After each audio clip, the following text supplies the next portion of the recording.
आजच्या नवीन व्हिडिओमध्ये आपलं अगदी मनापासून स्वागत. आजचा दिवस आपला खूप छान आनंदाचा आणि सुखासमाधानाचे जावो हीच बाप्पा चरणी प्रार्थना.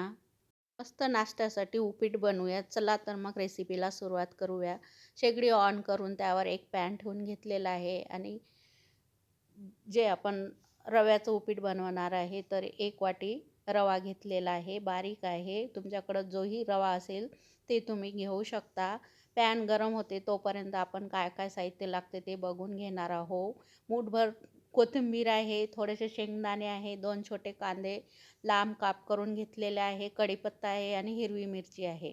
आपलं पॅन पण गरम झालेला आहे आणि त्यात रवा टाकून घेऊया. आधी तेल वगैरे काही नाही टाकायचं, असंच भाजून घ्यायचं. आणि या उपीटमध्ये मी टोमॅटो पण टाकून घेणार आहे. टोमॅटोचे बिया काढून बारीक बारीक काप करून घेतलेला आहे. याला कोणी उपमा पण म्हणतात आणि उपीट पण म्हणतात. याच्यात टोमॅटो टाकून खूप छान होतात. तुम्ही एकदा नक्की करून बघा. रवा चांगला मंद आचेवरती खरपूस भाजून घ्यायचं. नंतर आता एका प्लेटमध्ये काढून घेऊ. त्याच पॅनमध्ये उपीट बनवणार आहोत तर तेच पॅन शेगडीवरती ठेवून घेतलेलं आहे आणि त्यावर 1 ते 1.5 चमचा तेल टाकून घेतलेलं आहे. तेल तुम्ही तुमच्या आवडीनुसार कमी जास्त करू शकता. आणि त्यात जिरे टाकून घेतलेले आहे. जिरे चांगले तडतडले की त्यात मोहरी टाकून घेतलेली आहे. मोहरी पण चांगली तडतडली आहे. त्यानंतर सुरुवातीला शेंगदाणे टाकून घेतलेलं आहे. शेंगदाण्याचं थोडंसं कलर चेंज झालं की नंतर कढीपत्ता टाकून घेऊया. थोडेसे कढीपत्ता होते माझ्याकडं, तुमच्याकडं जास्त असेल तर तुम्ही टाकू शकता. थोडेसे कढीपत्ता पण मिक्स करून घेतलेला आहे. नंतर 2 कांदे उभे कापून घेतलेले होते ते टाकून घेतलेलं आहे.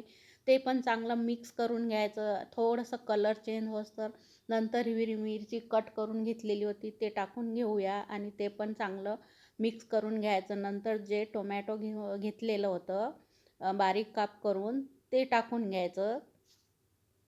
हे चांगलं परतून घ्यायचं. सगळं एकजीव करून झाल्यानंतर झाकण ठेवून घ्यायचं, कारण टोमॅटो शिजायला वेळ लागते. नंतर झाकण उघडून आपण बघू. नंतर त्यात चवीपुरतं मीठ टाकून घ्यायचं. हे सगळं एकजीव करून घ्यायचं मीठ टाकून झाल्यानंतर. सगळं चांगलं मिक्स करून झालेलं आहे. त्यानंतर टोमॅटो शिजलं की नाही ते पण बघितलेलं आहे. चांगल्यापैकी टोमॅटो शिजलेला आहे. त्यानंतर अर्धा चमचा साखर टाकून घेतलेला आहे. साखर कसं तिखट आणि मीठ जास्त झालं तर बॅलन्ससाठी साखर टाकून घ्यायचं थोडंसं. नंतर जे आपण रवा भाजून घेतलेला होता ते टाकून घ्यायचं. थोडंसं परतून घ्यायचं सगळ्या मसाल्यात आणि नंतर त्यात गरम पाणी टाकून घेतलेलं आहे 2 वाटी. 1 वाटी रवा घेतलेला आहे, त्याला 2 वाटी सुरुवातीला पाणी टाकून घेतलेलं आहे. नंतर लागलं तर आपण टाकू शकतो. सगळं मिक्स करून घ्यायचं. सगळं मंद आचेवरतीच करून घ्यायचं. रवा पण मंद आचेवरती भाजून घ्यायचं. नंतर मला थोडंसं पाणी कमी वाटलं त्यामुळं अर्धी वाटी पाणी टाकून घेतलेलं आहे. नंतर सगळं मिक्स करून घ्यायचं. फुल आच असेल ना तर थोडंसं करपायची भीती वाटते. त्यामुळं मंद आचेवरती हे सगळं करायचं आणि झाकण ठेवून एक वाफ काढून घेतलेली आहे आणि सगळं मिक्स करून घेतलेलं आहे. आता आपण उपीट तयार झालेलं आहे. त्यानंतर हिरवीगार कोथिंबीर टाकून घेतलेली आहे. नंतर आपण गॅस बंद करून घेऊ आणि सगळं मिक्स करून घेऊया.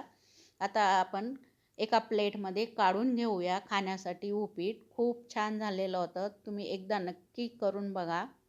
साध्या सोप्या पद्धतीने आपला रव्याचा उपमा तयार झालेला आहे. आजचा व्हिडिओ आवडला असेल तर तुम्ही नक्की लाईक करा, शेअर करा. ज्यांनी सबस्क्राईब केलं नसेल त्यांनी सबस्क्राईब करा.